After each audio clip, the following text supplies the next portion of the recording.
Shalom jemaat yang terkasih di dalam Tuhan Yesus Kristus.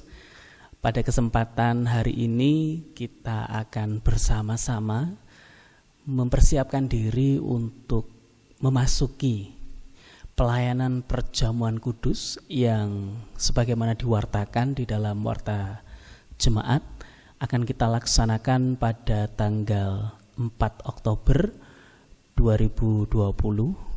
Tepatnya bersamaan dengan perayaan Hari Perjamuan Kudus Sedunia. Dan untuk mempersiapkan diri, pada saat ini kita diberi kesempatan untuk mendadar atau menilik kesiapan hati kita, kesiapan jiwa kita untuk menerima pelayanan perjamuan kudus. Karena itu sebelum kita masuk di dalam pendadaran, mari kita datang kepada Tuhan di dalam doa. Saya hantarkan. Tuhan, terima kasih untuk anugerah-Mu. Pada saat ini kami diberi kesempatan untuk menilik hati kami, mengoreksi hati kami, menyiapkan diri sebelum kami menerima anugerah Tuhan, yakni sakramen perjamuan kudus, yang tentu saja sangat kami butuhkan untuk memelihara iman kami. Karena itu Tuhan, tolong kami di dalam kami menilik hati kami, mengoreksi hati kami. Kami terbuka Tuhan, silahkan Tuhan mengoreksi, silahkan Tuhan menyatakan kepada kami hal-hal yang harus kami tinggalkan, hal-hal yang harus kami kerjakan. Kami merendahkan diri di hadapan Tuhan dan kami siap menerima firman-Mu. Terima kasih Tuhan, di dalam nama Tuhan Yesus kami berdoa. Amin. Baik jemaat yang terkasih, sebelumnya mari kita menaikkan satu pujian di dalam Kidung Jemaat nomor 25 bait yang pertama dan yang kedua, Ya Allahku di Cahayamu.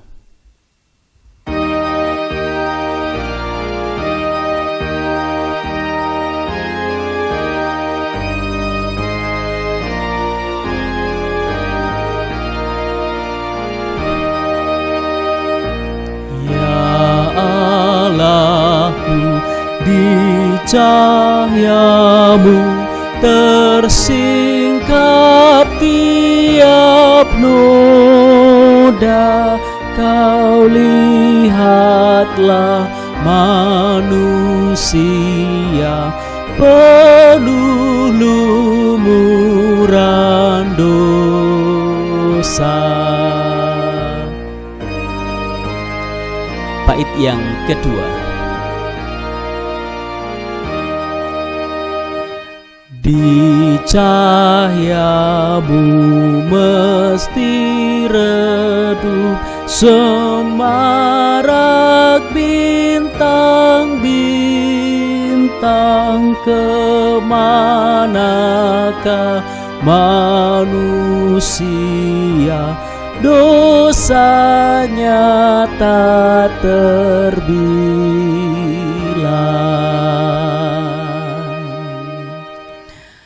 Sebagaimana firman yang akan kita terima di dalam Kolose 1 ayat 21 sampai 23, kita juga diajak untuk terbuka melihat diri kita, keadaan kita, status kita di hadapan Tuhan. Seperti yang nyata juga di dalam pujian ini tadi, di mana di hadapan Tuhan, di hadapan Allah, kita terbuka, semuanya nampak. Karena itu mari kita bersama-sama menyiapkan hati untuk menerima firman Tuhan yang pada hari ini terambil dari Kolose 1 ayat 21 sampai dengan ayat yang ke-23. Kolose 1 ayat 21 sampai dengan ayat yang ke-23 saya akan bacakan untuk kita. Juga kamu yang dahulu hidup jauh dari Allah dan yang memusuhinya dalam hati dan pikiran, seperti yang nyata dari perbuatanmu yang jahat, sekarang diperdamaikannya di dalam tubuh jasmani Kristus oleh kematiannya, untuk menempatkan kamu kudus dan tak bercela dan tak bercacat di hadapannya. Sebab itu kamu harus bertekun dalam iman, tetap teguh dan tidak bergoncang, dan jangan mau digeser dari pengharapan Injil yang telah kamu dengar dan yang telah dikabarkan di seluruh alam di bawah langit, dan yang aku ini, Paulus, telah menjadi pelayannya. Demikian firman Tuhan. Berbahagia kita yang merenungkan dan melakukan di dalam kehidupan kita sehari-hari. Haleluya. Amin. Jemaat yang terkasih, kita hidup di tengah masyarakat. Kita adalah makhluk sosial yang membutuhkan orang lain. Karena itu tentu kita tidak akan berusaha mencari musuh. Saya ingin bertanya, apakah ada di antara kita yang ingin mencari musuh? Saya yakin tidak. Ya, kita pasti berusaha supaya tidak memiliki musuh. Bahkan ada peribahasa yang mengatakan demikian. Punya teman 1000 orang masih kurang. Punya 1 musuh sudah terlalu banyak. Maksud dari peribahasa ini adalah supaya jangan kita mencari musuh, tetapi sebanyak-banyaknya carilah teman. Karena musuh itu akan menyusahkan kita, sementara teman akan banyak menolong kita di dalam kehidupan. Jadi akan sangat berguna bagi diri kita. Nah, jemaat yang terkasih, permusuhan tidak akan membawa kepada ketenangan, tetapi permusuhan justru bisa membawa kepada kecelakaan. Apalagi kalau yang kita musuhi adalah Allah. Betapa celakanya orang yang memusuhi Allah. Perlu kita ingat, dahulu kita adalah orang celaka yang memusuhi Allah di dalam hati dan pikiran kita. Buktinya apa? Buktinya adalah perbuatan kita yang melakukan dosa. Itu adalah bukti hati dan pikiran kita memusuhi Allah. Nah, jemaat yang terkasih, itu kenyataannya. Tetapi syukur kepada Allah yang oleh karena karyanya telah menolong kita. Karena semenjak kita menerima atau mempercayai Kristus sebagai juru selamat kita, maka kita telah dibebaskan atau diperdamaikan. Yang dulunya musuh, sekarang bukan lagi musuh karena didamaikan. Didamaikan oleh apa? Didamaikan oleh tubuh jasmani Kristus. Karena di dalam keadaannya sebagai manusia, ia telah mati. Mati itu menjadi penebusan. Mati itu menjadi pendamaian. Mati itu menjadi jalan bagi kita untuk dapat datang kepada Allah. Tanpa kematian Kristus kita tidak menerima itu. Maka syukur kepada Allah yang telah mengerjakannya. Nah, jemaat yang terkasih, karya itu telah memberikan kepada kita satu kondisi atau keadaan dan status yang baru. Di mana jelas tadi dikatakan di dalam Kolose 1 ayat yang ke-22 ya, bahwa di dalam tubuh jasmani Kristus oleh kematiannya untuk menempatkan kamu kudus ya, dan tak bercela dan tak bercacat di hadapannya. Keadaan baru kita adalah kudus, tak bercela, tak bercacat di hadapan Allah. Walaupun pada kenyataannya secara fakta sampai sekarang pun kita masih melakukan dosa.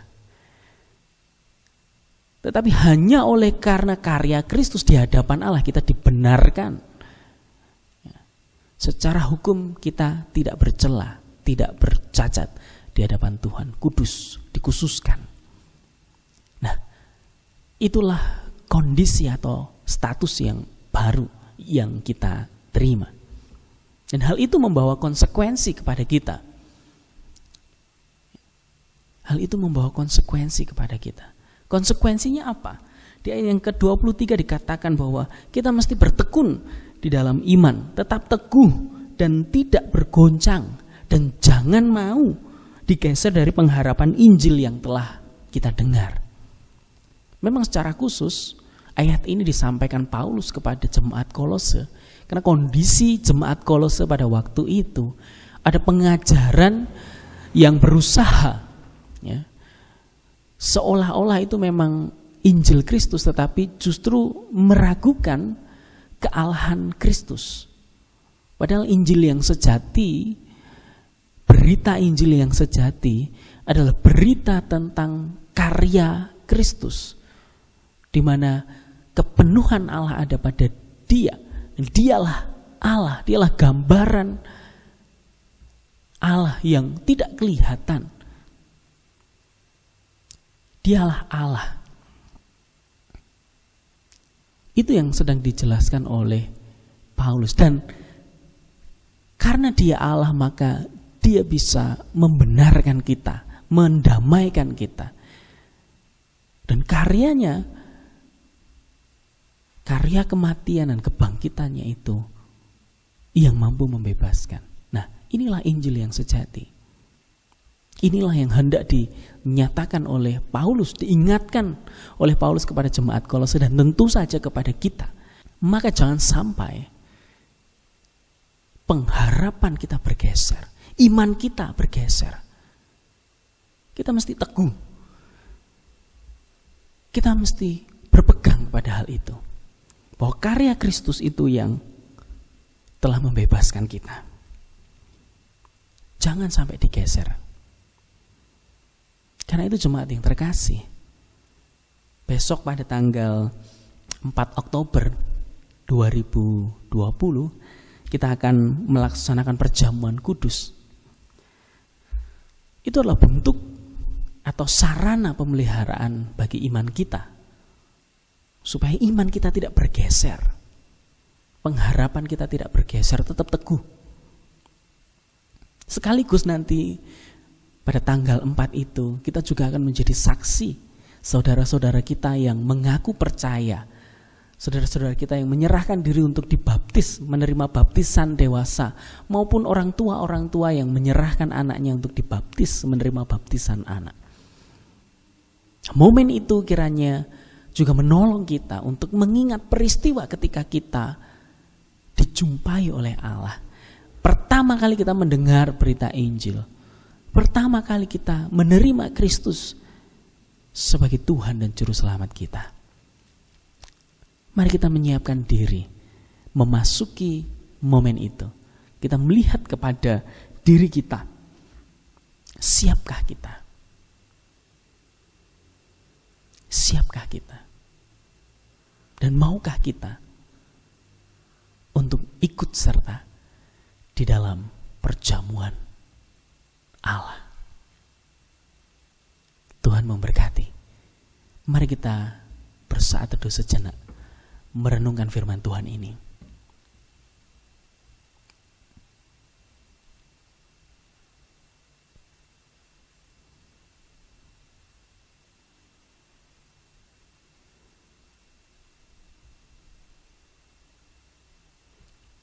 Cukup? Jemaat yang terkasih, sebagaimana diwartakan di dalam warta jemaat bahwa tanggal 4 Oktober 2020 kita akan melaksanakan perjamuan kudus.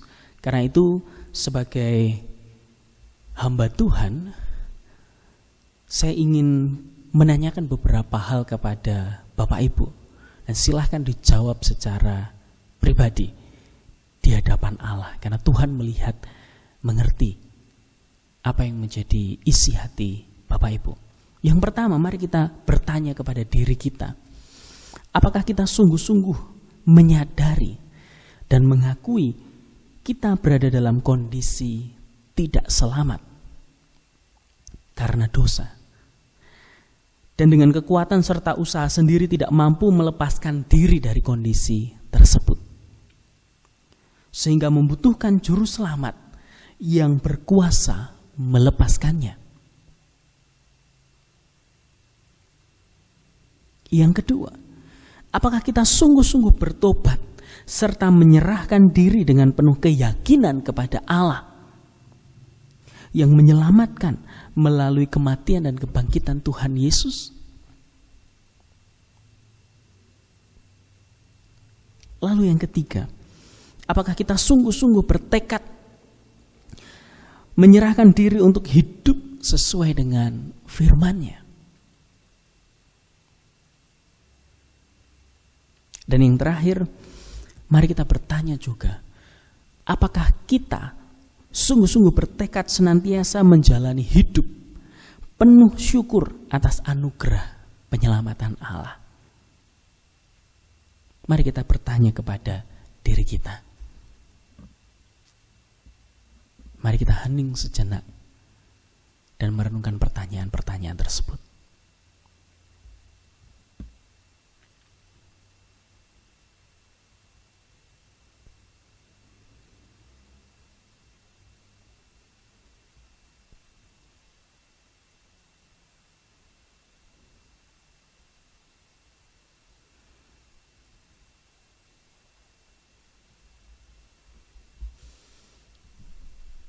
Cukup? Jemaat yang terkasih, sebagai bentuk kesiapan kita atau pernyataan kesanggupan kita, maka silahkan menyampaikan informasi kepada majelis pamong di kelompok masing-masing. Apakah tanggal 4 Oktober akan mengikuti perjamuan kudus secara tatap muka di gereja, atau mengikuti perjamuan kudus secara online dari rumah, supaya nanti juga bisa diatur oleh majelis berkaitan dengan roti dan anggur yang akan digunakan.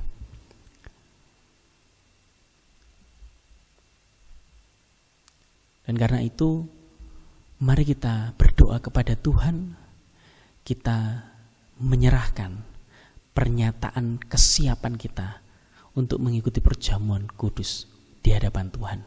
Mari saya hantarkan.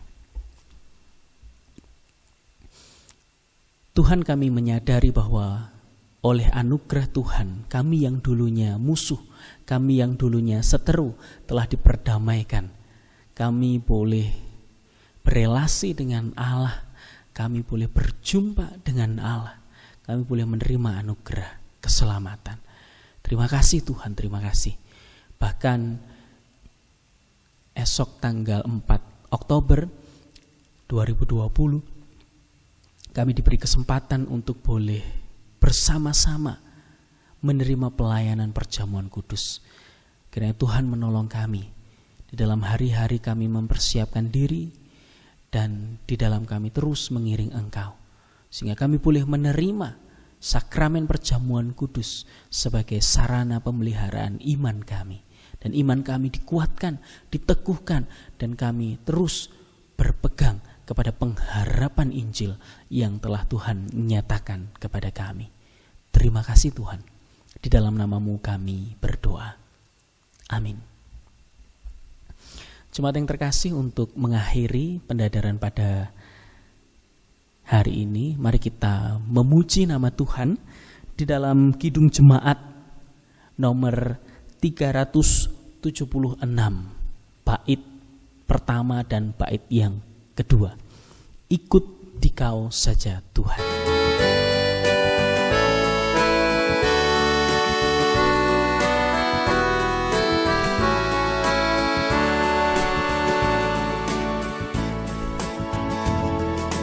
Ikut Dikau saja Tuhan, jalan damai bagiku. Aku selamat dan sentosa hanya oleh darah-Mu. Aku ingin ikut Dikau Kau dan mengabdi padamu. Dalam Dikau juru selamat, ku bahagia penuh. Bait kedua. Ikut Dikau di sengsara, karena janjimu teguh. Atas kuasa kegelapan ku menang bersamamu. Aku ingin ikut Dikau dan mengabdi padamu. Dalam Dikau juru selamat, ku bahagia penuh.